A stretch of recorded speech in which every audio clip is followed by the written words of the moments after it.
ఈరోజు రైతుల్ని సత్కరించేందుకు మన రాష్ట్రానికి వచ్చినటువంటి రాధాకృష్ణ గారిని మన రాష్ట్ర ప్రజల తరపున మనస్ఫూర్తిగా స్వాగతం, అదే సమయంలో హృదయపూర్వక అభినందనలు కూడా తెలియజేసుకుంటున్నాను.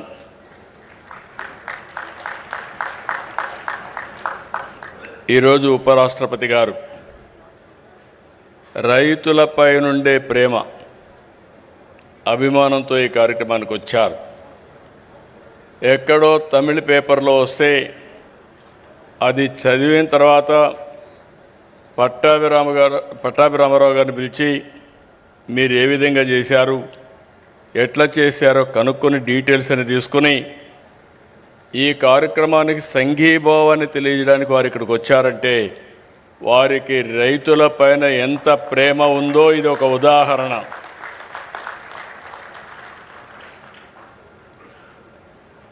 ఈరోజు ఫస్ట్ టైం దేశంలో తొలి non GMO popcorn maize hybrid విత్తనం ఇక్కడ ఆవిష్కరించడం, రైతుల్ని సన్మానించడం నాకెంతో సంతోషంగా ఉంది. ఈ హైబ్రిడ్ విత్తనం భారత నేలపైన వాతావరణ పరిస్థితులకు అనుగుణంగా దేశీయంగా పాప్కార్న్ ఉత్పత్తిలో స్వయం సమృద్ధి సాధించేందుకు ఈ నూజివీడు గడ్డపైన ముసునూరులో చేయడం మనందరికీ గర్వకారణం.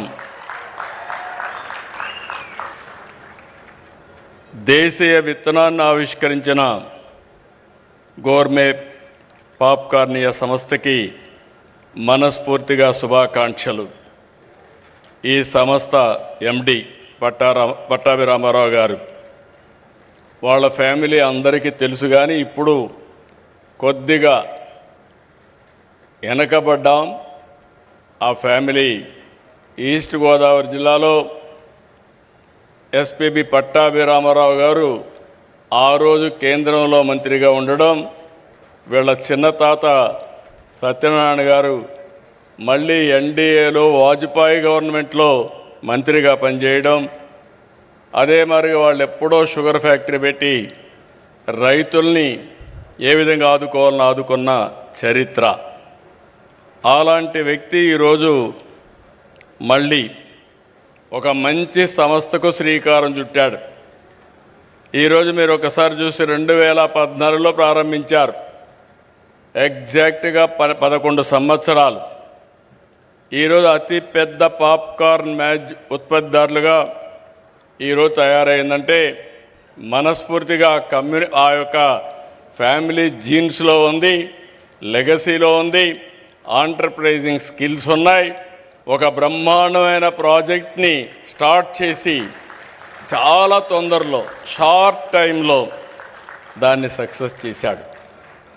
దీన్ని ఎప్పుడూ నేను అంటూ ఉంటాను, మామూలుగా ఆలోచిస్తే మామూలు జీవితాలే గడుపుతాం. ప్రతి ఒక్క పని కూడా వినూత్నంగా చేయాలి, ఇన్నోవేటివ్గా చేయాలి, అప్పుడే సాధ్యమవుతుంది. దానికి ఇది ఒక ఉదాహరణ. దేశంలో 17,500 మంది రైతులతో దాదాపు 40,000 ఎకరాల్లో వేశారు. 11 సంవత్సరాల్లో 8 రాష్ట్రాలకు వెళ్ళారు. ఇది మామూలు చిన్న విషయం కాదు. ఇక్కడుండే ప్లాంట్ మీరు చూస్తే 29 టన్నుల సామర్థ్యంతో ఏషియాలోనే అతి పెద్ద పాప్కార్న్ ప్రాసెసింగ్ కేంద్రం ఇక్కడ ఏర్పాటు చేశారంటే అది వారి యొక్క ఆలోచన విధానం, వారు చేసినటువంటి ఒక ఇన్నోవేషన్. ఈరోజు ఇక్కడ చేసింది దేశంలో 3,400 సినిమా థియేటర్లో సరఫరా చేస్తున్నారు. 11 సంవత్సరాల్లో 69% వాటా సాధించారు. రేపు రాబోయే రోజుల్లో 70-80% వెళ్తారు. నాకు అనుమానం లేదు. పాప్కార్న్ అంటానే గుర్తొచ్చేది ఈ ముసునూరు గుర్తొస్తుందని మరొక్కసారి మీ అందరికీ విజ్ఞప్తి చేస్తున్నా. ఇక్కడ చూస్తే యాంత్రీకరణ, విత్తనాలు, సాగులో సాంకేతికత, కొనుగోలు ధరలు నిర్ణయించడం, నేరుగా వాట్సాప్ గ్రూపులు పెట్టి బ్యాంక్ అకౌంట్లు పెట్టి నేరుగా రైతులకు బ్యాంకుల్లో డబ్బులు వేయడం. ఏ రైతు కూడా ఇబ్బంది పడాల్సిన అవసరం లేదు, ఆలోచించాల్సిన పని లేదు. ఒక్కసారి ఈ కంపెనీతో కానీ ఎంఓయూ చేసుకుంటే ఇంకా తిరుగు ఉండదని మరొక్కసారి మీ అందరికీ విజ్ఞప్తి చేస్తున్నా. అది ఈ కంపెనీ యొక్క విశిష్టత.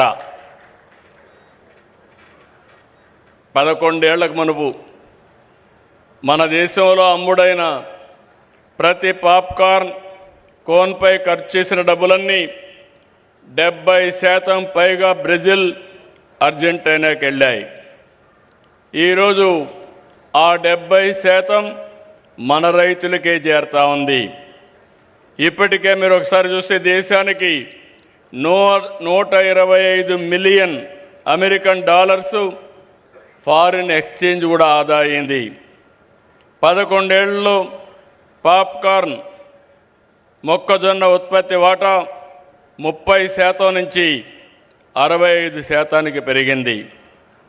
ఇదన్నీ చూసిన తర్వాత నాకు ఏమాత్రం వారు అన్నారు ఇప్పుడు మాట్లాడుతూ ఏషియా మార్కెట్ అంతా క్యాప్చర్ చేస్తామని. ఏషియా మార్కెట్ కాదు, ప్రపంచంలో అన్ని దేశాలకి ఇక్కడ తయారు చేసిన పాప్కార్న్ పంపించే బాధ్యత మీది. మీరు అనుకుంటే 11 ఏళ్ళు ఇది చేశారు, ఇంకొక 10-15 ఏళ్లలో గ్లోబల్ మార్కెట్ అన్ని కంట్రీస్ కూడా క్యాప్చర్ చేసే పరిస్థితి వచ్చింది. ఇప్పుడే ఉపరాష్ట్రపతి గారు అంటున్నారు, మంచి ఆలోచన, నేను కూడా మాట్లాడతాను రైల్వే మినిస్టర్తో.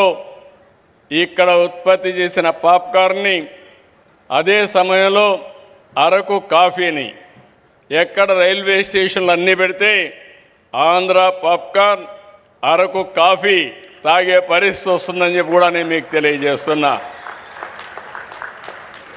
వికసిత్ భారత్ ఈరోజు మనందరం కూడా ఆలోచిస్తున్నాం. ఈరోజు మీరు ఇక్కడ చూస్తే అరకు కాఫీ కానీ, ఇక్కడ పాప్కార్న్ కానీ, కొండవీటి బొమ్మలు కూడా మీరు చూశారు, ఎద్దల బండి కూడా, ఇవన్నీ స్వదేశీ. ఇది మన ప్రధానమంత్రి కోరుకునే విధానం. తప్పకుండా స్వదేశీ విధానంతో మనం అందరం కూడా స్వయం సమృద్ధి సాధించడమే కాదు, ప్రపంచానికి మనం ఉత్పత్తి చేసిన వస్తువుల్ని ఎగుమతి చేసే రోజు చాలా దగ్గరలో ఉందని చెప్పి కూడా నేను మీకు తెలియజేస్తున్నా. వ్యవసాయంలో అనేక మోడల్స్ రావాలి. ఈ విషయంలో నేను అందరినీ కోరుతున్నా. ఎందుకంటే మీరు ఒకసారి చూస్తే ఎన్డీఏ ప్రభుత్వం అటు కేంద్రంలో ఇటు రాష్ట్రంలో వ్యవసాయాన్ని ఒక జీవనోపాధిగానే చూడడం లేదు. వ్యవసాయాన్ని ఒక ఆర్థిక శక్తిగా, రైతుల్ని ఒక ఆంట్రప్రెన్యూర్గా చూడాలనేది మా విధానం. వ్యవసాయ ఉత్పత్తుల్ని ప్రాసెస్ చేసి విలువ జోడిస్తే ఏ విధంగా ఉంటుందో ఈరోజు ఈ యొక్క ఇండస్ట్రీ ఒక ఉదాహరణ. ఆంధ్రప్రదేశ్ రాష్ట్రంలో అక్వా, అరకు కాఫీ, పామాయిల్, ఇంకొక పక్క మీరు చూసి కోకో, మిరప, మామిడి, టమోటా, పసుపు, మొక్కజొన్న, మీరు వాణిజ్య పంటలు ఏమి దలుచుకున్నా ప్రపంచంలో పండించే వాణిజ్య పంటలు మన రాష్ట్రంలో పండడం మనందరికీ గర్వకారణం అని చెప్పి కూడా నేను మీకు తెలియజేస్తున్నా.